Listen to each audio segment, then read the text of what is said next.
পোনপ্ৰথমে কোকৰাঝাৰৰ আমাৰ সাংবাদিক বন্ধুসকলক আমি ধন্যবাদ জ্ঞাপন কৰিছোঁ। নিখিল বড়ো ছাত্ৰ সন্থাৰ কেন্দ্ৰীয় কাৰ্যালয় বডোফা হাউচৰ পৰা আজি আমি শিক্ষাৰ লগত জড়িত বহুতো বিষয়ৰ ওপৰত আমি এই প্ৰেছ মিট আমি আয়োজন কৰিছোঁ। মূলতঃ গুণোৎসৱ 2024 জানুৱাৰী আৰু ফেব্ৰুৱাৰী মাহত অনুষ্ঠিত হৈছিল আৰু এই গুণোৎসৱৰ সময়ত ক্লাছ 6ৰ বিজ্ঞান আৰু অংক যি বিষয় আছিল সেই বিষয়ত ইংৰাজী মাধ্যম তাত ব্যৱহাৰ কৰা হৈছিল আৰু ইয়াৰ কাৰণে নিখিল বড়ো ছাত্ৰ সন্থাই ৰাষ্ট্ৰীয় শিক্ষা নীতি আধাৰ সেই আধাৰত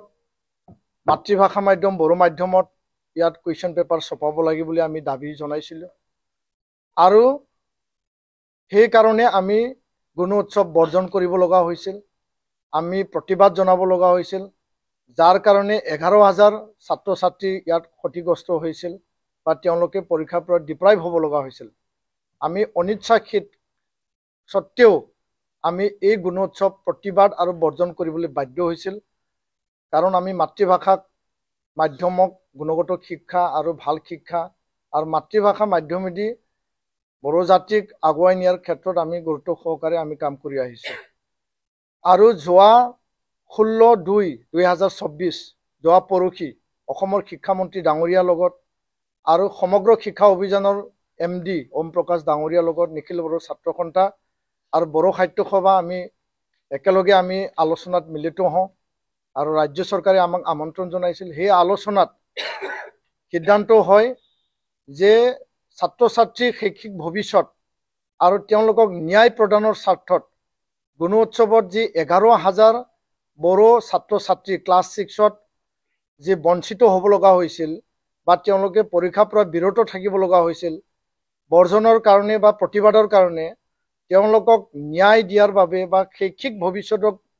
চিন্তা কৰি আগুৱাই নিয়াৰ বাবে বড়ো সাহিত্য সভা নিখিল বড়ো ছাত্ৰ সন্থা আৰু অসম চৰকাৰৰ মাজত এটা বুজাবুজি হয়, আলোচনাত সিদ্ধান্ত হয় আৰু এইটো হ'ল যে তেওঁলোকৰ বাবে বিশেষ এটা পৰীক্ষা অনুষ্ঠিত কৰি পেলাই তেওঁলোকৰ শৈক্ষিক ভৱিষ্যত আৰু লগতে তেওঁলোকক আগুৱাই নিয়াৰ ক্ষেত্ৰত এই সিদ্ধান্ত লোৱা হয়। আৰু বিদ্যালয়বিলাকত যি গ্ৰেডিঙৰ ব্যৱস্থা সেই গ্ৰেডিঙৰ ব্যৱস্থাটো বিকল্প এটা মেকানিজমেৰে এইটো দিয়া হ'ব আৰু তাৰ কাৰণে বিদ্যালয়সমূহে কোনো চিন্তা কৰিবলগীয়া বিষয় নাই। সেই কথাটো আমি আজি স্পষ্টকৈ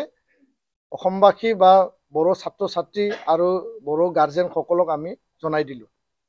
2 নম্বৰ বিষয়টো ৰাষ্ট্ৰীয় শিক্ষা নীতি আধাৰত মাতৃভাষা মাধ্যমক গুৰুত্ব প্ৰদান কৰা হৈছে আৰু ইয়াৰ লগতে মাতৃভাষাক আগুৱাই নিয়াৰ ক্ষেত্ৰত নিখিল বড়ো ছাত্ৰ সন্থা বড়ো সাহিত্য সভাই গুৰুত্ব প্ৰদান কৰি আহিছে। তো আমি দাবী জনাই আহিছিলোঁ যে যি টেক্সট বুক হ'ব, যি পাঠ্যপুথি হ'ব,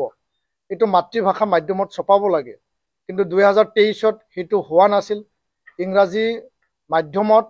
অংক আৰু বিজ্ঞান বিষয় এইটো প্ৰদান কৰা হৈছিল আৰু আমাৰ দাবী অসম চৰকাৰে সন্মান জনাই পেলাই, আমাৰ দাবী অসম চৰকাৰে গ্ৰহণ কৰি পেলাই 2024ত যি পাঠ্যপুথি, যি টেক্সট বুক, যি অংক আৰু বিজ্ঞান ক্লাছ 6 আৰু 7ৰ সেই পাঠ্যপুথি বড়ো ইংৰাজী, অসমীয়া ইংৰাজী, বেংগলী ইংৰাজীত তেওঁলোকে প্ৰকাশন কৰি পেলাই বা পাব্লিছ কৰি পেলাই বিতৰণ কৰাৰ কাৰণে সিদ্ধান্ত লৈছে আৰু অলৰেডি অসম চৰকাৰে পাঠ্যপুথি বিতৰণৰ কাম আৰম্ভ কৰিছে। আৰু এই যে সিদ্ধান্ত গুণোৎসৱৰ বিশেষ সমপৰ্যায়ত এটা পৰীক্ষা বড়ো মাধ্যমৰ 11,000 ছাত্ৰ ছাত্ৰীক তেওঁলোকক ন্যায় প্ৰদান কৰা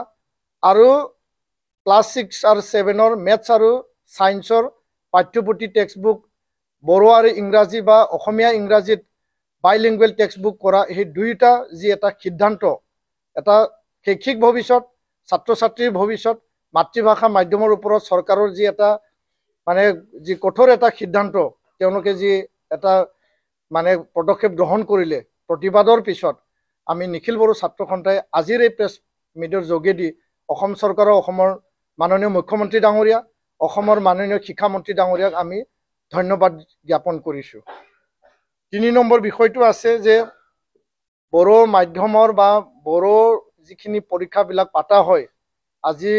ক্লাছ 1 পৰা ক্লাছ 11 লৈকে মাধ্যম চলি আছে অহা বছৰ এইটো 12 লৈকে চলিব তো এই ক্ষেত্ৰত সেবা যি বোৰ্ড অফ সেকেন্ডাৰী এডুকেশ্যন তাত একাডেমিক অফিচাৰ খালী হৈ আছে ইয়াৰ লগতে Assam state textbook publication and production কৰ্পোৰেশ্যনত একাডেমিক অফিচাৰ খালী হৈ আছে সেইটো তুৰন্ত নিযুক্তি দিবৰ কাৰণে অসম চৰকাৰে আমাৰ দাবী মতে তেওঁলোকে সিদ্ধান্ত গ্ৰহণ কৰিছে আৰু লগতে SCRT state council of educational research and training তাত লেংগুৱেজ লেকচাৰৰ লাগে এইটো খালী হৈ আছে আৰু সমগ্ৰ শিক্ষা অভিযানত ট্ৰান্সলেটৰৰ পদ খালী হৈ আছে এই যে খালী হৈ আছে সেই খালী হৈ থকা কাৰণে কেতিয়াবা কুৱেশ্যন পেপাৰ ভুল হয় কেতিয়াবা টেক্সটবুক ভুল হয় কেতিয়াবা ছবি বেলেগ আৰু শব্দ বেলেগ এনেকুৱা বহুতো টেক্সটবুকসমূহত বা কুৱেশ্যন পেপাৰ যিকোনো বড়ো মাধ্যমৰ ক্লাছ 1 পৰা ক্লাছ 11 লৈকে যিখিনি ব্যৱস্থা বা প্ৰক্ৰিয়া বা শৈক্ষিক যি কাম চলি আছে তাত কোনোবা নহয় কোনোবা ত্ৰুটি ভুল বহুতো সময়ত আমি অভিযোগ চৰকাৰক আমি দিব লগা হৈছে আৰু যাৰ কাৰণে সেই পদবিলাক খালী হৈ থকাৰ কাৰণে এই ব্যৱস্থাটো হৈছে আৰু টেম্পৰাৰীৰে কাম চলাই থকাৰ কাৰণে হৈছিল আৰু শিক্ষামন্ত্ৰী ডাঙৰীয়া সেইদিনাখন কঠোৰ এটা পদক্ষেপ ল'লে যে সমগ্ৰ একাডেমিক অফিচাৰ লেংগুৱেজ লেকচাৰাৰ আৰু ট্ৰান্সলেটৰ এই গোটেইখিনি পূৰণ কৰা হ'ব আৰু এইটো অতি শীঘ্ৰে তেওঁলোকে দায়িত্ব সহকাৰে কাম কৰিম বুলি আমাক কথা দিছে আৰু এইটো কাৰণে আমি ধন্যবাদ জনাইছোঁ বড়ো মাধ্যমৰ 35টা হাইস্কুল টি গাৰ্ডেন মডেলত স্থাপন কৰা হ'ব ইয়াৰ ওপৰত সিদ্ধান্ত লোৱা হৈছে 101টা মানে 101 হাইস্কুল আৰু হাই ছেকেণ্ডাৰী বড়ো মাধ্যমত আপগ্ৰেডেশ্যন কৰা হ'ব পোষ্ট ক্ৰিয়েশ্যন কৰা হ'ব যেহেতু মাধ্যম 11 আৰু 12ত এতিয়া আৰম্ভ হৈছে 75খান শোণিতপুৰ আৰু বিশ্বনাথত EGS স্কুল এতিয়া নৰ্মেল স্কুলত ৰূপান্তৰিত হৈছে LP স্কুল সেই ইয়াত মানে যেহেতু শিক্ষক নাই শিক্ষকবিহীনভাৱে চলি আছে তাত শিক্ষক দিয়া আৰু পোষ্ট ক্ৰিয়েট কৰাৰ কাৰণে সিদ্ধান্ত গ্ৰহণ কৰা হৈছে single teacher zero' teacher Bodo মাধ্যম বিদ্যালয়ত টেট শিক্ষক নিযুক্তিৰ কথা ইয়াত মানে সিদ্ধান্ত গ্ৰহণ কৰা হৈছে বড়োলেণ্ড বিশ্ববিদ্যালয়ৰ ওদালগুৰি কেম্পাছ এটা খোলা হ'ব ইয়াৰ কাৰণেও আলোচনা সিদ্ধান্ত লোৱা হৈছে আৰু যি ICDS অংগনবাদী কেন্দ্ৰৰ যি টেক্সটবুক সেই টেক্সটবুকটো বড়ো ছাত্ৰ ছাত্ৰীসকলে বা নতুনকৈ যিবিলাক অংগনবাদী চেণ্টাৰত যায় তেওঁলোকে সদায় অসমীয়া পাঠ্যপুথি লৈহে তেওঁলোকে পঢ়িব লগা হৈছে তো ইয়াৰ কাৰণে এই ক্ষেত্ৰত ছ'চিয়েল ৱেলফেয়াৰ ডিপাৰ্টমেণ্টৰ লগত শিক্ষা বিভাগে কথা পাতি পেলাই টেক্সটবুক প্ৰণয়ন আৰু টেক্সটবুক বিতৰণৰ ক্ষেত্ৰত শিক্ষা বিভাগে দায়িত্ব সহকাৰে বড়ো মাধ্যমৰ টেক্সটবুক দিম বুলি আমাক কথা দিছে আৰু এই আলোচনা সৌহাৰ্দ্যপূৰ্ণ আছিল আলোচনা ফলপ্ৰসূ আছিল আৰু ইয়াৰ কাৰ্যকৰী অতি সোনকালে হ'ব বুলি আমি কামনা কৰিছোঁ আৰু অসম চৰকাৰৰ প্ৰতি আমাৰ আহ্বান আৰু তেওঁলোকক আমি ধন্যবাদো জ্ঞাপন কৰিছোঁ থেংক ইউ